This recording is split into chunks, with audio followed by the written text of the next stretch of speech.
Hi everyone, how are you? I hope you are doing well. हमारा GS की series चल रही है जिसमें हमारा 8 लेक्चर कंप्लीट हो चुके हैं। इसके साथ साथ हम डेटाबेस के बारे में देखेंगे, डेटाबेस क्या होता है, स्ट्रक्चर क्वेरी लैंग्वेज के बारे में देखेंगे। क्योंकि हमारा जो जीएस का लेक्चर है वो हमारी जो डेटाबेस है उसके साथ कंबाइन है, मिलता जुलता है। तो मैंने कहा क्यों ना हम इसको भी साथ साथ लेके चले। फर्स्ट ऑल हम देख लेते हैं डेटा क्या होता है। एनी फिगर्स एंड फैक्ट्स को हम डेटा कहते हैं। कोई भी फैक्ट्स और फिगर हो उसको हम डेटा कहते हैं। कोई नंबर्स, कोई न्यूमेरिकल वैल्यू, कोई भी टेक्स्ट जब हम बोलते हैं वो सब हमारा डेटा होता है। अब डेटा को मैनेज करने के लिए, इतना ज़्यादा डेटा को हम इकट्ठा करने के लिए हम डेटाबेस क्रिएट करते हैं। और डेटाबेस को जो लैंग्वेज हम उसको यूज़ करते हैं क्रिएट करने के लिए वो होती है एसक्यूएल, जिसे हम स्ट्रक्चर क्वेरी लैंग्वेज कहते हैं। तो इसके बारे में आज हम देखेंगे कि हम डेटाबेस किस तरह क्रिएट कर सकते हैं। तो इससे पहले कुछ जिसकी डेफिनेशन है वो आप खुद गूगल से देख सकते हैं। मैं एडवांस से स्टार्ट करूंगा और Microsoft SQL server management studio को मैं यूज़ करूंगा इस लैंग्वेज के लिए। तो डेटाबेस क्रिएट करने के लिए दो मेथड है। फर्स्ट ऑफ ऑल है कि हम इसको क्वेरी के थ्रू, हम कमांड के थ्रू हम इसकी डेटाबेस क्रिएट कर सकते हैं। सेकंड मेथड ये है कि हम फिजिकली हम वहाँ पर जाकर हम इसको क्रिएट कर सकते हैं। तो मैं आज क्वेरी के थ्रू आपको बताऊँ कि हम किस तरह डेटाबेस क्रिएट कर सकते हैं। सिंपली आप न्यू क्वेरी पे क्लिक करें। यहाँ पर आपको first of all database create करनी होगी। मैं यहाँ पर कमांड यूज करूँगा क्रिएट डेटाबेस। उसके बाद आपको डेटाबेस का नाम लिखना है। मैं लिख देता हूँ यहाँ पर मेडिकल स्टोर लिख देता हूँ, क्योंकि मैंने मेडिकल स्टोर की डेटाबेस क्रिएट करनी है। इसको मैं एग्जीक्यूट कर देता हूँ। एग्जीक्यूट कर देता आप देख रहे लगा query executed successfully, command completed successfully.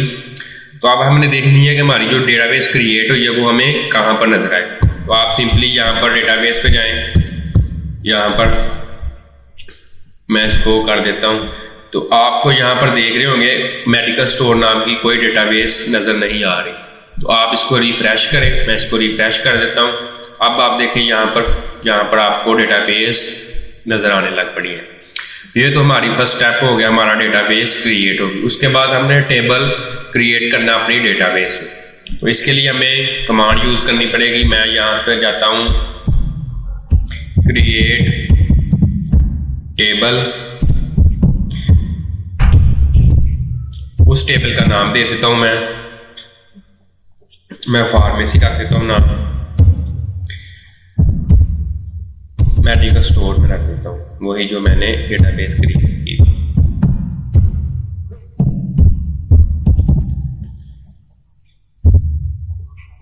आपने यहां से ये लगानी है ब्रैकेट, और यहां पर आपने कॉलम का नेम जो रखना है आपने वो रख सकते हैं। आप एक से ज़्यादा रख सकते हैं। मैं यहाँ पर नाम रख देता हूँ, मैं यहाँ पर पैनाडोल का नाम रख देता हूँ, पैनाडोल। उसके बाद आपने टाइप, उसकी जो इंटीजर टाइप है उसकी वार करैक्टर है। अगर वो टेक्स्ट है तो आप करैक्टर यूज़ कर सकते हैं। अगर वो न्यूमेरिक वैल्यू है, अगर फ्लॉट है, मतलब कि अगर डेसिमल में है तो वो फ्लॉट यूज़ करेंगे। वो आप, मैंने इसलिए आपको कहा कि आप पहले वहाँ पर इसकी जो डेफिनेशन है वो बेसिक आप देख ले। मैं यहाँ से एडवांस से स्टार्ट करने जा रहा हूँ। तो मैं आपको सिंपली बता दूँ, पैनाडोल ये एक टेक्स्ट है, तो मैं यहाँ पर टेक्स्ट यूज़ कर सकता हूँ। अगर मैं नंबर्स में लेना है तो पैनाडोल मैं इंट यूज़ कर दूँगा। उसके बाद मैं इसको कॉमा लगा के इसको एंड कर दूँगा। उसके बाद नेक्स्ट आ जाते हैं। मैं किसी और चीज़ का नाम ले, मैं कुछ टेक्स्ट लेना चाहता हूँ। फॉर एग्जाम्पल के तौर पर मैं लिख देता हूँ यहाँ पर आइटम नंबर, आइटम नेम लिख देता हूँ।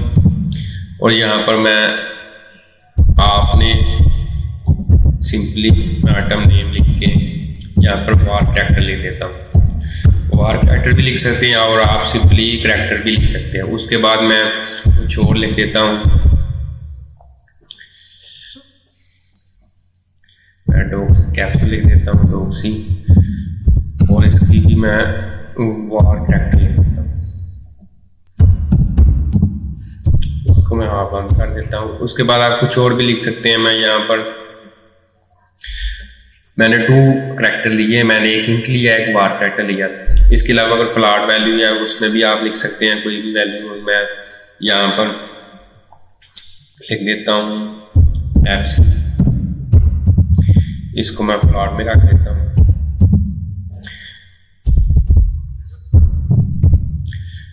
तो आप इस तरह मुख्तलिफ उसके कॉलम के नाम लिख सकते हैं, आप जितने भी लिख सकते हैं, आगे आपकी मर्जी है। मैं आपको सिर्फ एग्जाम्पल क्रिएट करने का मेथड आपको बता रहा हूँ। उसके बाद इसको आप एंड कर दें और सेमीकोलन लगा दें। इसके बाद इसको आप एग्जीक्यूट करें। एग्जीक्यूट करेंगे तो आपको नीचे बता देगा कमांड कंप्लीटेड सक्सेसफुली।